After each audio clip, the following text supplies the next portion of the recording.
Hello दोस्तों, I am हर्ष गुप्ता और आ गया हूँ धमाका करने के जिसमें आज की वीडियो में मैं सिखाने वाला हूँ क्लास 10th मैथ्स का चैप्टर 1। अगर आप सच में इस चैप्टर को सीखना चाहते हैं तो आपने बिल्कुल सही वीडियो पर क्लिक किया है, जिसका नाम है रियल नंबर्स। इस चैप्टर में हम रियल नंबर्स के बारे में बिल्कुल अच्छी तरीके से सीखने वाले हैं, जिसमें आते हैं नेचुरल नंबर्स, होल नंबर्स, ये सब सारे नंबर जितने भी आपने आज तक सुने हैं वो सारे ही रियल नंबर्स कहलाते हैं और इन्हीं के बारे में हम इस चैप्टर में पढ़ने वाले हैं। तो चलिए स्टार्ट करते हैं अपनी वीडियो को। और हाँ, एक बात और आपको बता दूं कि इस वीडियो को बिना स्किप किए पूरा ज़रूर देखिएगा, क्योंकि लास्ट में मैं बताने वाला हूँ आपको बहुत ही एक अमेजिंग सा फैक्ट। तो चलिए स्टार्ट करते हैं।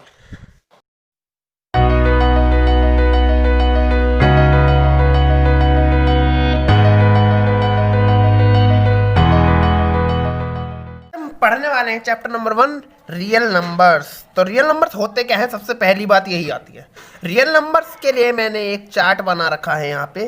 रियल नंबर्स सारे नंबर्स मिलके रियल नंबर्स बनाते हैं, जैसे रेशनल नंबर और इरेशनल नंबर मिलके रियल नंबर्स बनते हैं। रेशनल नंबर दो चीज़ों से मिलके बनता है, कौन कौन? फ्रैक्शन और इंटीजर्स। इंटीजर भी दो चीज़ों से मिलकर बनते हैं, नेगेटिव नंबर सारे माइनस वाली संख्याएं और होल नंबर्स।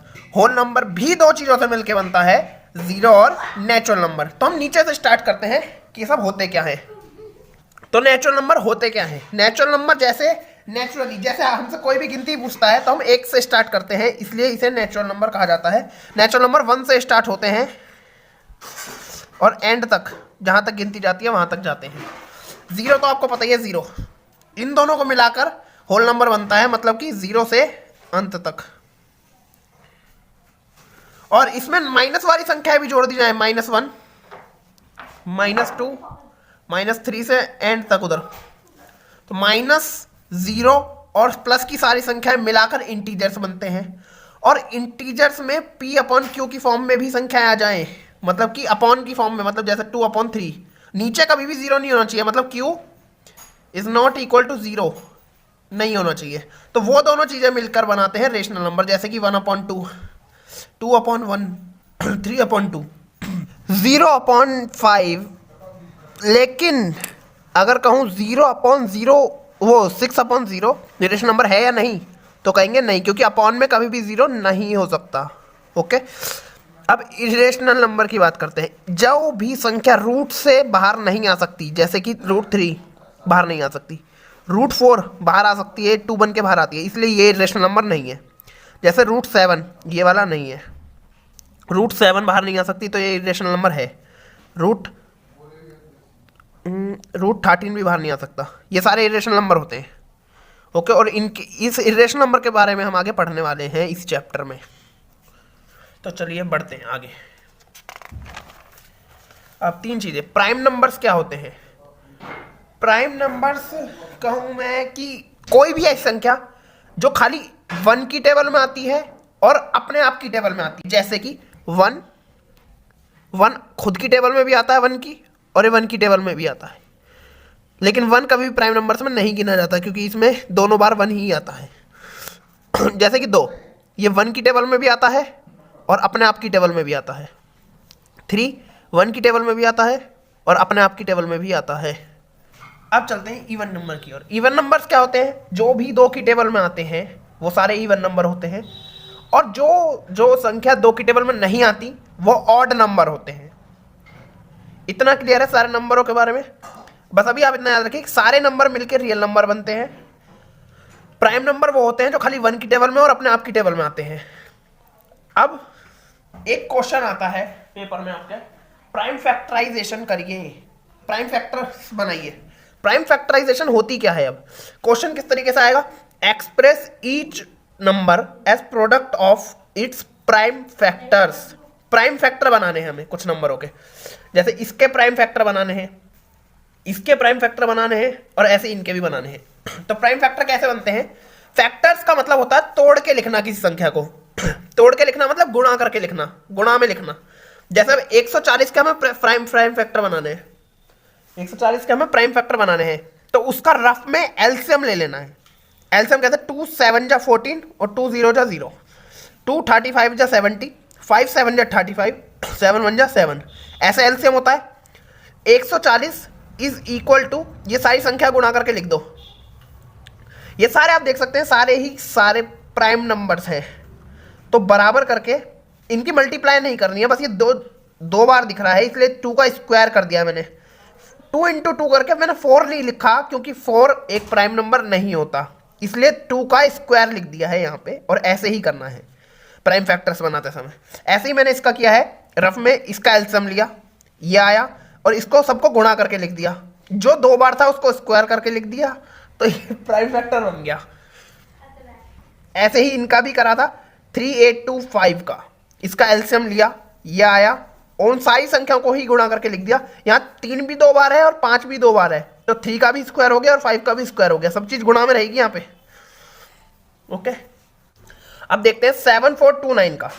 अब इसका बहुत हार्ड पड़ता है क्योंकि इसमें जो एलसीएम है वो बहुत मुश्किल से मिलता है, लेकिन ये चीजें प्रैक्टिस से ही आती हैं, इसलिए आपको खुद ही करना पड़ेगा। 7429 का एलसीएम लिया, पहला ये प्राइम नंबर नहीं है क्योंकि 17 की टेबल में आता है, 17 की टेबल में आएगा, 19 में और फिर 33 में, तो इन सबको गुणा करके लिख दिया यहाँ पे। और इनको कुछ भी नहीं करेंगे क्योंकि ये सारे ही प्राइम नंबर हैं और यहाँ पे कोई संख्या 2 बार रिपीट भी नहीं हो रखी, इसलिए। ओके, अब बढ़ते हैं अगले क्वेश्चन की तरफ। अब 2 टर्म्स आती हैं आपके में, एलसीएम और एचसीएफ।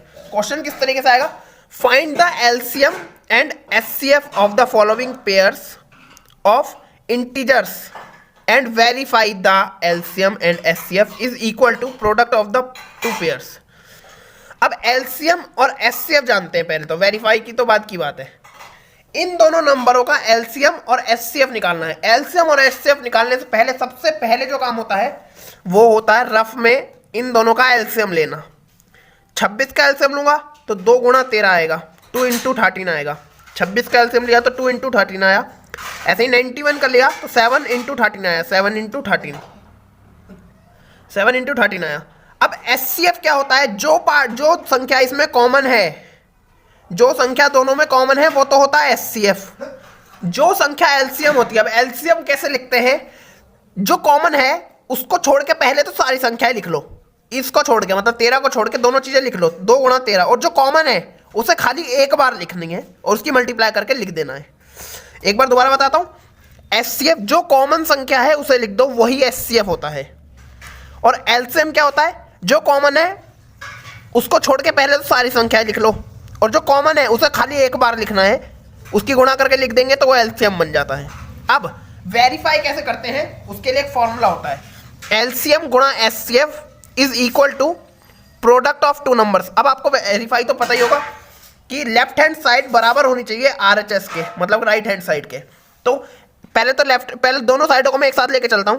एलसीएम क्या निकला हमारा 182 इंटू एचसीएफ क्या निकला 13 is equal to product of 2 number. Product का मतलब होता है मल्टीप्लाई ऑफ 2 नंबर्स। 2 नंबर कौन कौन से थे हम पे, 26 और 91, तो इन दोनों की मल्टीप्लाई कर दो। इन दोनों की मल्टीप्लाई करने पे भी यही आ रहा है और इन दोनों मल्टीप्लाई करने पे भी यही आ रहा है, मतलब इन्हीं दोनों संख्याओं का एलसीएम और एचसीएफ, इन्हीं दोनों संख्याओं का एलसीएम और एचसीएफ की गुणा करने पर भी सेम आएगा और उन दोनों संख्याओं को मल्टीप्लाई करने पे भी सेम ही संख्या आएगी। इतनी बात क्लियर है। अगर आपको कुछ मिस हो गया तो मैं अगले सवाल में दोबारा यही चीज बताता हूं। 510 और 92 का एलसीएम और एचसीएफ निकालना है। एलसीएम और एचसीएफ निकालने से पहले दोनों का एलसीएम लेंगे। 510 का भी एलसीएम लूंगा तो ये आएगा, 92 का एलसीएम लूंगा तो ये आएगा। 510 का एलसीएम कैसे लिखेंगे, इन सबको गुणा करके लिख देना है, ये रहा, और इन सबको गुणा करके लिखना है, ये रहा। जो कॉमन है वो एचसीएफ होता है और इन दोनों में कॉमन क्या दिख रहा है, सिर्फ 2 दिख रहा है। अब ये देखो यहाँ पे 2 बार 2 है और यहाँ पे 1 बार 2 है, तो ऐसा नहीं है ये तीनों कॉमन है, ये तीनों कॉमन नहीं होंगे, सिर्फ एक एक पेयर को लेते हैं। यहाँ भी 1 2 कॉमन है और यहाँ भी 1 ही 2, तो ये वाला पार्ट कॉमन है बस, इसलिए एचसीएफ जो है वो खाली 2 है।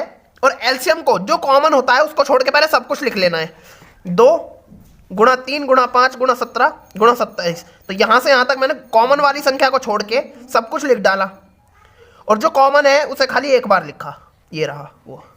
तो इन सबको गुणा करके लिखेंगे तो ये एलसीएम होगा। और वेरिफिकेशन कैसे करते हैं, उसके लिए एक फॉर्मूला होता है, एलसीएम और एचसीएफ की गुणा करनी है और उन दोनों संख्याओं की गुणा करनी है, वो दोनों चीजें बराबर ही आती हैं। एलसीएम और एचसीएफ, एलसीएम गुणा एचसीएफ, ये रहा एलसीएम गुणा एचसीएफ बराबर product of two number. Product का मतलब होता है multiply, multiply of two number. जो दो नंबर थे उनकी मल्टीप्लाई कर दो तो वो दोनों साइड बराबर ही आएंगी, मतलब एलएचएस बराबर आता है हमेशा आरएचएस के। Verified answer.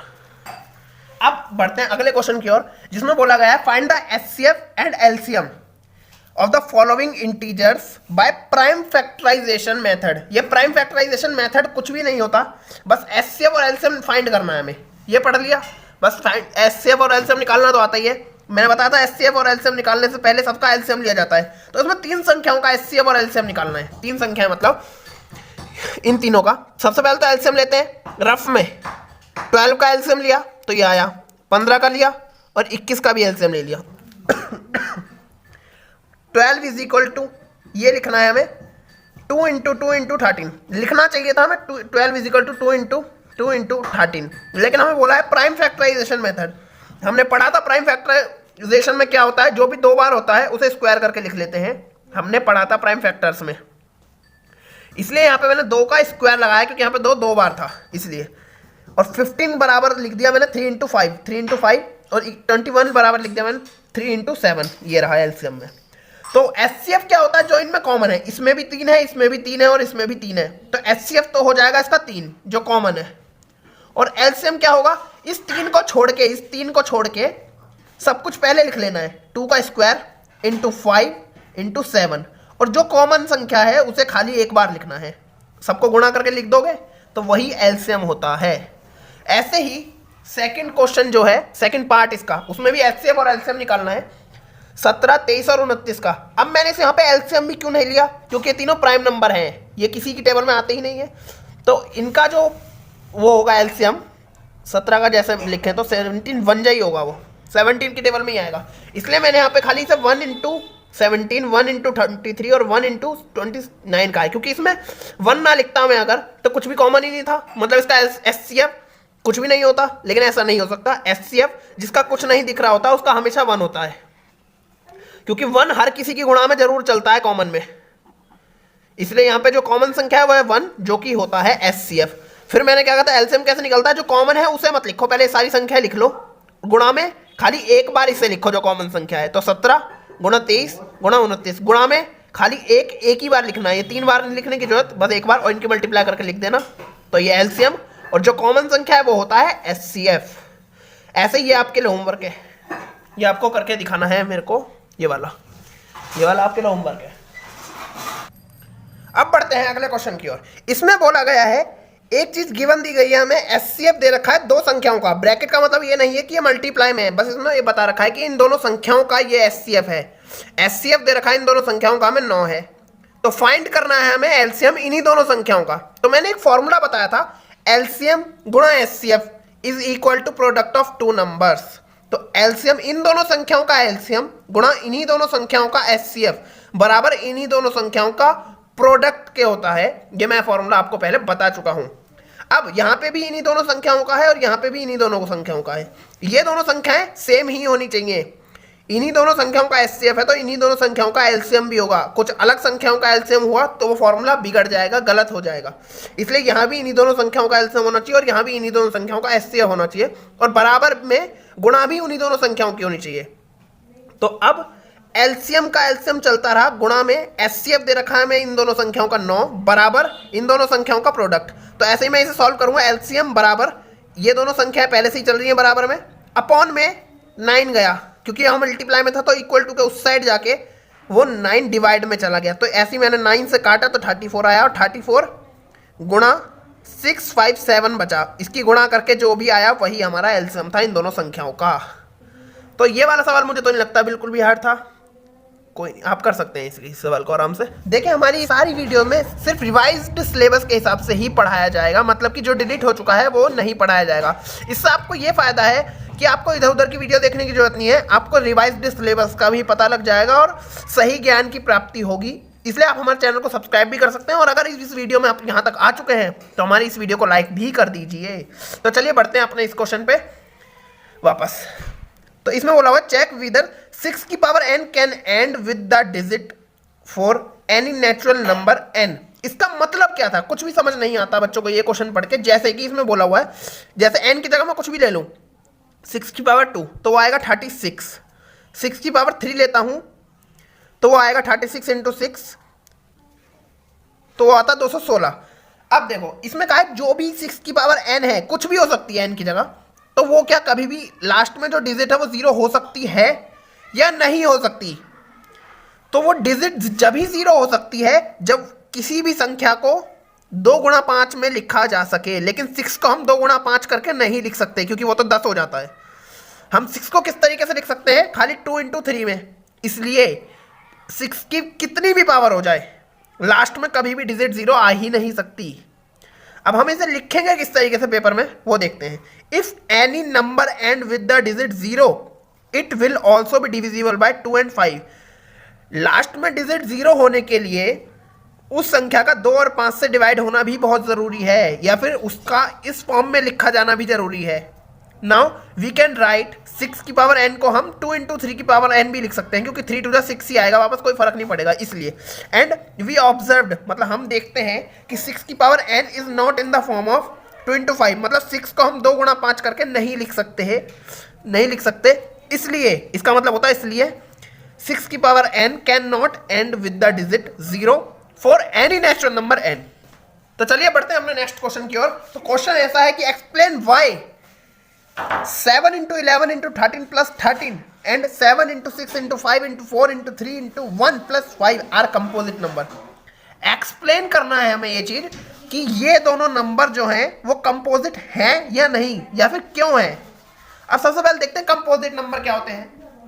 कंपोजिट नंबर क्या होते हैं, those number which can return as product of some numbers other than 1 and itself. मतलब क्या है इसका वो समझते हैं। कंपोजिट नंबर क्या होते हैं ये समझते हैं। जैसे कि 4 है हम उसे 2 इंटू 2 करके लिख सकते हैं। जैसे कि 3 है 1 इंटू, जैसे कि 3 है तो हम इसे 1 इंटू 3 करके लिख सकते हैं। अब देखो ये जो है कंपोजिट नंबर नहीं है। क्यों नहीं है, क्योंकि इसकी गुणा में जो है एक तो 1 आ गया है और एक खुद आ गया है। जिस संख्या में 1 की जरूरत ना हो और उस खुद के नंबर की जरूरत ना हो वो कंपोजिट नंबर होता है। जैसे यहाँ पे ना 1 आया था ना 4 आया था, फिर भी हमने इसे गुणा करके लिख दिया था। जैसे कि 6 को हम 2 इंटू 3 लिख सकते हैं, यहाँ पे 1 भी नहीं आया और 6 भी नहीं आया, तो ये भी एक कंपोजिट नंबर है। या फिर कंपोजिट नंबर की एक दूसरी डेफिनेशन भी है, वो अपने अलावा किसी और संख्या से डिवाइड हो जाए। जैसे ये 2 से डिवाइड हो सकता है, 6 3 से भी डिवाइड हो सकता है, जैसे कि 4 2 से डिवाइड हो सकता है। अपने अलावा किसी और संख्या से डिवाइड, अपने और 1 के अलावा वो किसी और संख्या से डिवाइड हो जाए तो वो भी कंपोजिट नंबर ही कहलाता है। तो जैसे देखते हैं, पहले तो इसमें पूछा था ये वाली संख्या कंपोजिट नंबर है या नहीं बताओ। पहली बात तो ये कि ये कोई नंबर ही नहीं बन रहा। सबसे पहले तो हम इसे नंबर की फॉर्म में बनाएंगे, क्योंकि नंबर तो हम ऐसे कहते हैं ना, ये एक नंबर है, ये एक नंबर है, लेकिन ये इतनी सारी चीजें लिखी हुई हैं, ये कोई भी एक नंबर नहीं है, इसलिए पहले इसे एक नंबर की फॉर्म में बनाना पड़ेगा। कैसे बनाएंगे, पहले तो इनकी गुणा कर दो। पहले इन दोनों की करी तो ये आया, फिर बचा ये। सबसे पहली बात, बच्चे ऐसा करते हैं कि इन दोनों को पहले प्लस कर देते हैं, लेकिन बोर्ड मास रूल के अनुसार इन्हें पहले प्लस नहीं कर सकते, पहले मल्टीप्लाई ही करना पड़ेगा। इसलिए पहले मैं मल्टीप्लाई करूंगा, मल्टीप्लाई करेंगे तो ये आएगा और फिर प्लस करेंगे तो ये आएगा। अब ये जो है वो एक संख्या बन चुका है, ये जो है पूरा वो इस संख्या के बराबर ही है। अब ये संख्या पूछी गई है हमसे कि ये चेक करो कंपोजिट है या नहीं है। अब इसे इस गुणा की फॉर्म में लिख देंगे, बस गुणा की फॉर्म में। यहाँ तो प्लस भी था ना, लेकिन हम इसे खाली यहाँ पे गुणा की फॉर्म में लिखेंगे। और ये गुणा की फॉर्म में कैसे आता है, इसी संख्या का एलसीएम ले लेंगे। जैसे कि 1014 का हम एलसीएम ले लें, अगर 2 5 जा 0, ठीक है, 3 1 जा 3, 2 बचा 3 6 जा 3 9 जा 13 जा 13 1 जा। ये देखिए बन गया। इस संख्या को हमने ऐसे करके गुणा की फॉर्म में लिख दिया है, और ना यहाँ पे 1 की जरूरत आई ना इस खुद की संख्या की जरूरत आई, सबको गुणा करके लिख दिया, मतलब ये कंपोजिट नंबर है। या फिर हम इसे ऐसा देख सकते हैं, 2 से डिवाइड हो रहा है, मतलब कि अपने अलावा और 1 के अलावा भी किसी और संख्या से डिवाइड हो रहा है। वो किसी और संख्या क्या है, और 2 है। वो 2 से भी डिवाइड हो रहा है, 3 से भी डिवाइड हो रहा है, 13 से भी डिवाइड हो रहा है, मतलब ये कंपोजिट नंबर है। तो इसलिए हमने लिख दिया ये is equal to 1014 is a composite number. ऐसे हमें एक और संख्या पूछी है, ये वाली। पहले तो फिर हम इसमें भी इसे एक नंबर बनाएंगे। पहले सारी गुणा करके तो ये आया, प्लस में 5 चल रहा था, +5 करा तो 5045 आया। तो मतलब इस संख्या को हमें चेक करना है कि कंपोजिट है या नहीं है। तो इस संख्या को चेक करेंगे अब। ये संख्या का एलसीएम लेके देखते हैं अगर, तो ये 5 से डिवाइड दिख रहा है, डायरेक्ट 5 से डिवाइड दिख रहा है, इसलिए हम देख कह देंगे clearly 5045 is divisible by 5। Clearly 5 से डिवाइड दिख रहा है क्योंकि पीछे 5 है, इसलिए which other than 1 and itself, मतलब कि 1 और इसके अलावा, खुद की संख्या के अलावा भी ये 5 से डिवाइड है, इसलिए ये जो संख्या है बराबर 5045 इज ए कंपोजिट नंबर। तो इस तरह के क्वेश्चन है हमारे 1.2 में, और अब आप इस वीडियो के आधार पर 1.2 कंप्लीट कर सकते हैं। तो दोस्तों आज की वीडियो में बस इतना ही। और हाँ, अपना अमेजिंग फैक्ट तो रह गया, तो उसे ही मैं आप बता देता हूँ। क्या कभी आपने गौर करा है कि 9 को किसी भी सिंगल डिजिट से मल्टीप्लाई करा जाता है, तो मल्टीप्लाई होने के बाद जो डिजिट बनती है उसका सम भी 9 ही आता है। जैसे कि एग्जांपल के लिए अगर हम 9 को 2 से मल्टीप्लाई करें तो 9 2 18 होता है, और 18 की जो 1 और 8 है उन दोनों का सम भी 9 ही होता है। दोस्तों उम्मीद करता हूँ कि आपको मेरा पढ़ाने का तरीका पसंद आया होगा। अगर पसंद आया हो तो इसे लाइक, शेयर एंड कमेंट करके ज़रूर बताना कि ये वीडियो कैसी लगी। और अगर ये वीडियो आपको अच्छी लगी है तो ऐसे ही आप हमारी वीडियोस पर आते रहना, हमारे चैनल पर आते रहना, और ऐसे ही हम आपके लिए वीडियो बनाते रहेंगे, क्योंकि हमारी वीडियोस बनाने का मोटिव है साथ सीखेंगे साथ जीतेंगे। तो ऐसे ही मैं आपके लिए आता रहूँगा ढेर सारी नई वीडियोस के साथ। तब तक के लिए बाय बाय।